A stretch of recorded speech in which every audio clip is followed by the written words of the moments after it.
It's 1936, and the world's already a powder keg, just waiting for a match. The Great War left everything in ruins, but the flames of ambition are rising again. Germany, still sore from the scars of defeat, is itching to reclaim what's theirs, and then some. They're not just thinking revenge, they're thinking expansion. Over in Japan, the gears are turning. They've set their sights on Southeast Asia, ready to conquer and subjugate. The empire of the rising sun is on the prowl. As for Britain and France, they're desperately clutching at their crumbling empires while trying to fend off German aggression. The whole thing is a mess, and they're barely holding it together. And then there's us, Italy, known for only two things: the ancient glory of Rome and New Jersey. Oh, yeah, and Luigi, but not that one. Now here's the plan: survive for the next 10 years, build an empire, and craft a fleet powerful enough to not just challenge the combined might of the Allies, but one strong enough to own the Mediterranean. It's a simple goal: make this broken nation into a superpower. I've got a match. Let's burn this world. Starting my campaign, I did the Italian highways focus. This will give me a bit of built infrastructure in some of my states. It will also give a nice boost to building some in the future.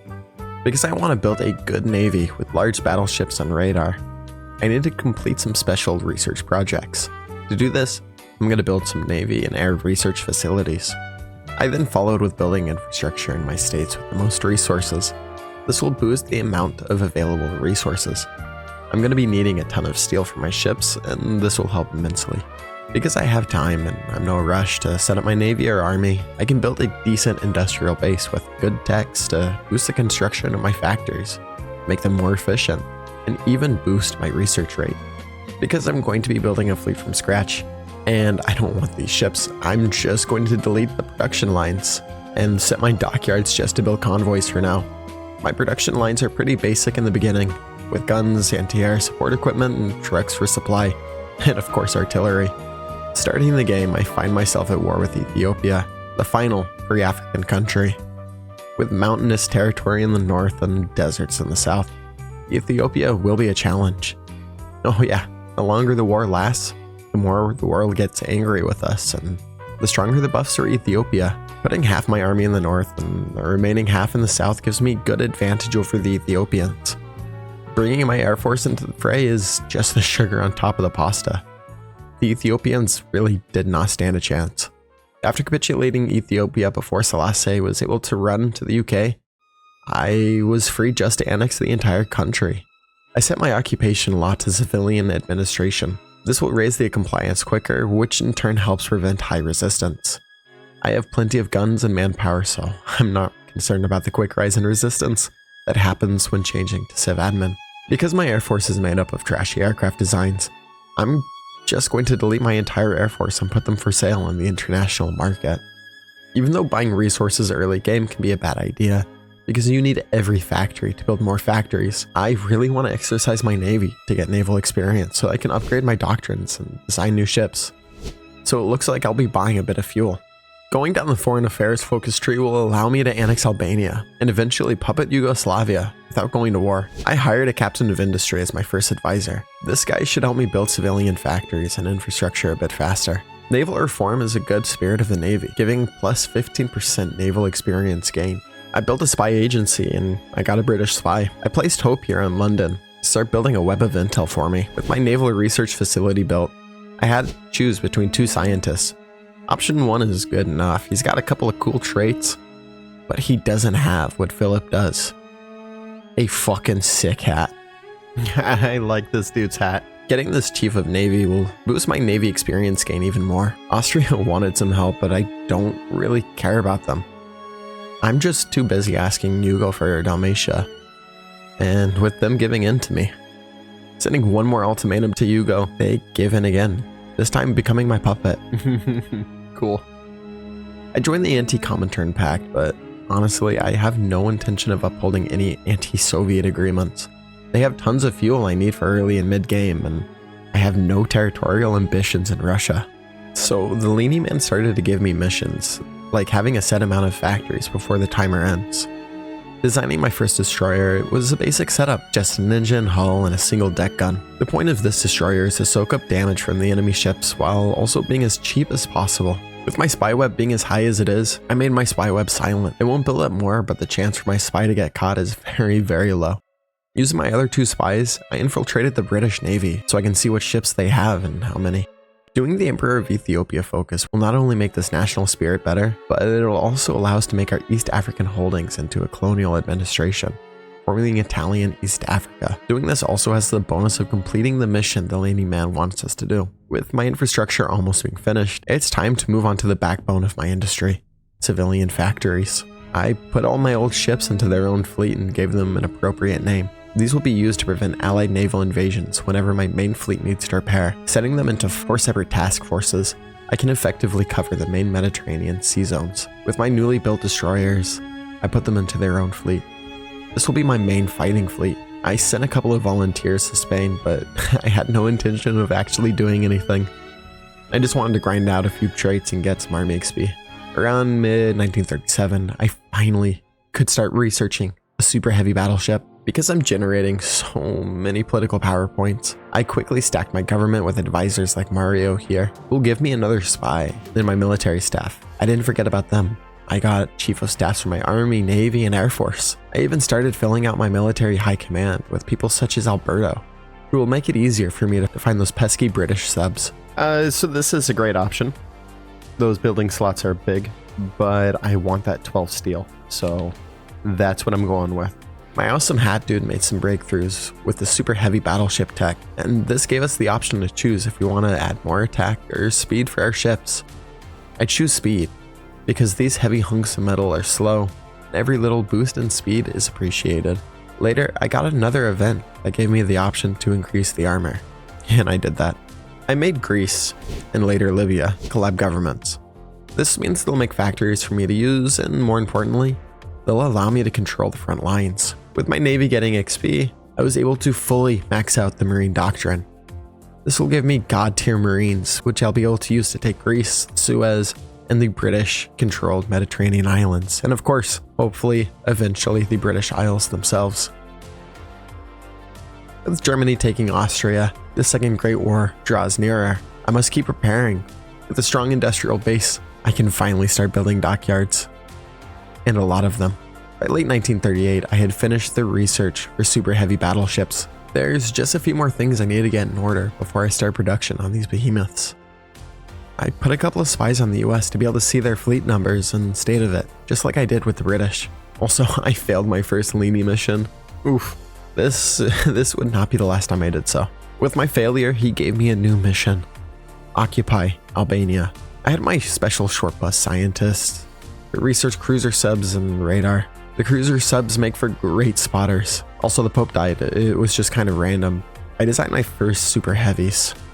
Added some heavy guns, tons of dual purpose batteries, and some anti-air. This bad boy is expensive.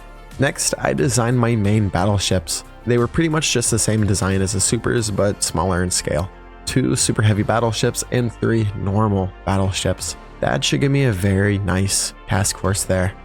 Because I had worked on exploiting my resources as best as I could, the production materials needed for these big ships didn't hurt as much as it could have. Really, just the chromium. This left me with more civilian factories than I thought I would have. Things were looking really good at this point. Yeah, and I finally got around to doing that Leany mission. I annexed Albania. I also designed a new Marine template. These guys pack a good punch, and with artillery combined with maxed out Marine doctrines, I'm ready to invade whomever I need to. Checking out the American and British navies, I can see just how outclassed I am. Not only do they start with larger navies than me, they also have larger industries than me. And while I'm pumping ships out, so are they. This won't be easy. With Germany invading Poland, I saw this as an opportunity to invade Greece. To round out my navy, I designed some spotting cruisers.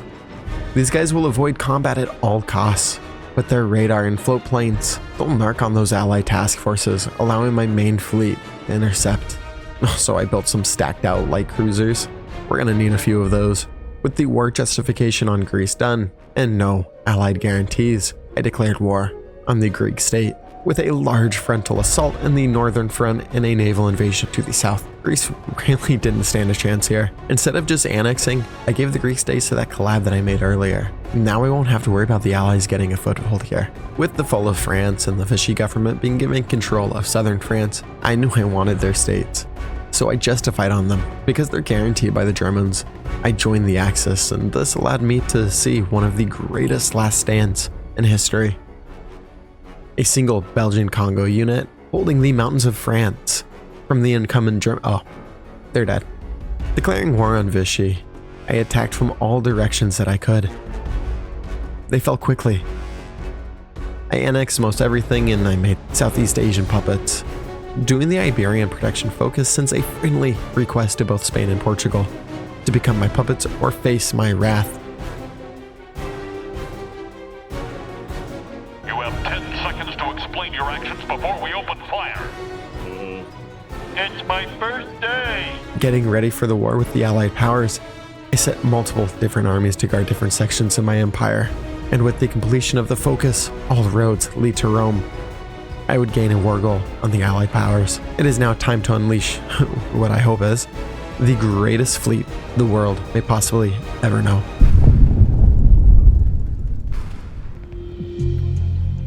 Setting my subs in Cap Verde Plain, I can knock the Allied supply in the Atlantic down a peg and push a lot of their shipping through the Mediterranean.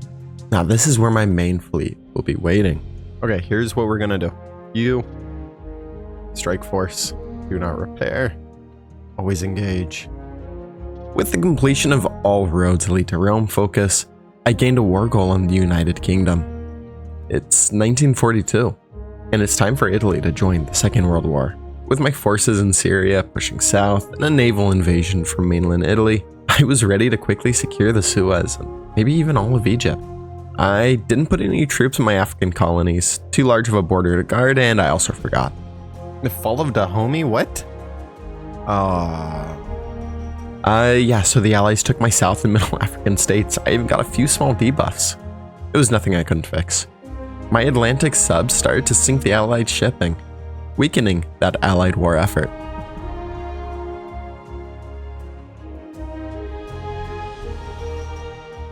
Call them to arms. They march as well. All right.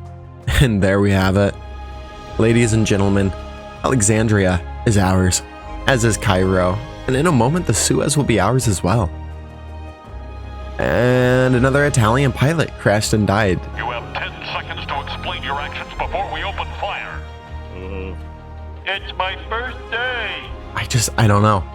I get that I technically shot him down, but my Navy and Army are putting in the work. My Air Force and their marshals are just draining my manpower at this point.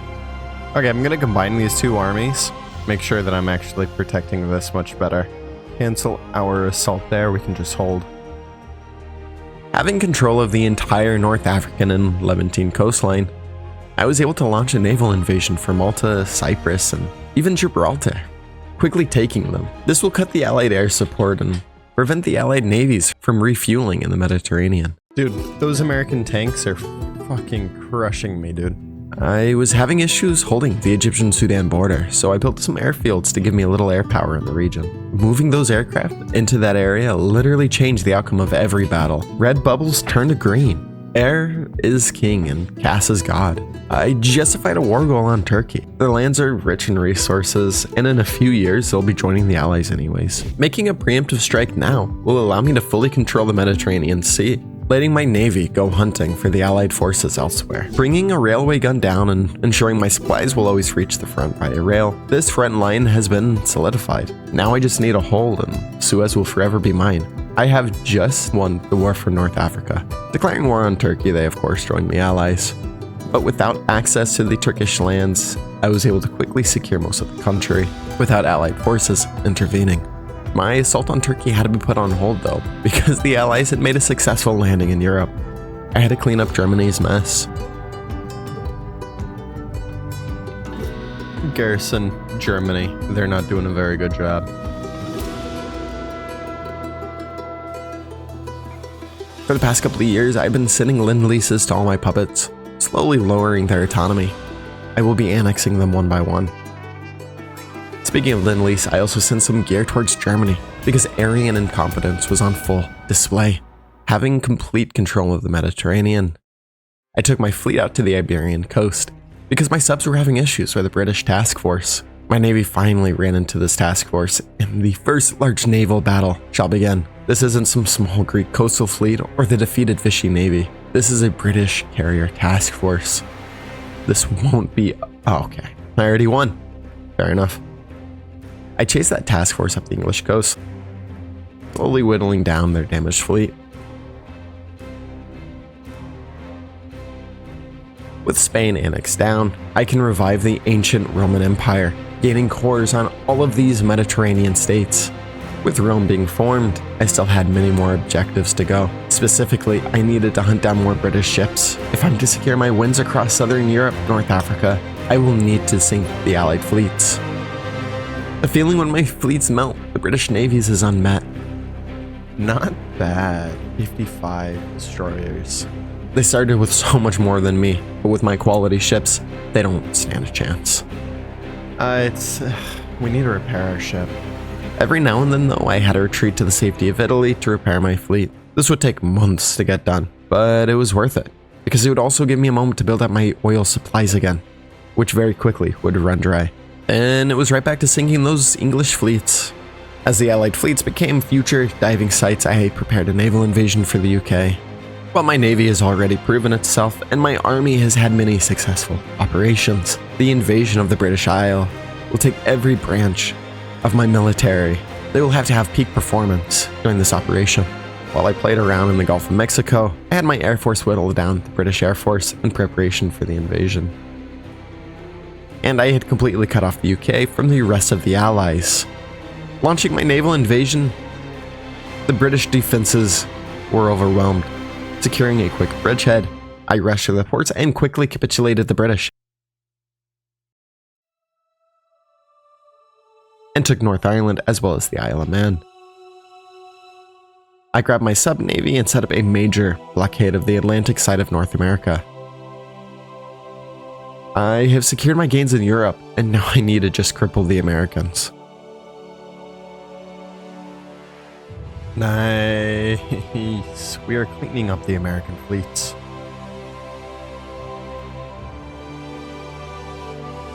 After coring the British Isles and sinking most of the American Navy, I see it's been 10 years since I've taken control of Italy. Much has changed. Oh, nice. A little finish up right there. I've obliterated the British Navy. I've crushed the American fleet. I've conquered the entire Mediterranean and seized control of the North Atlantic.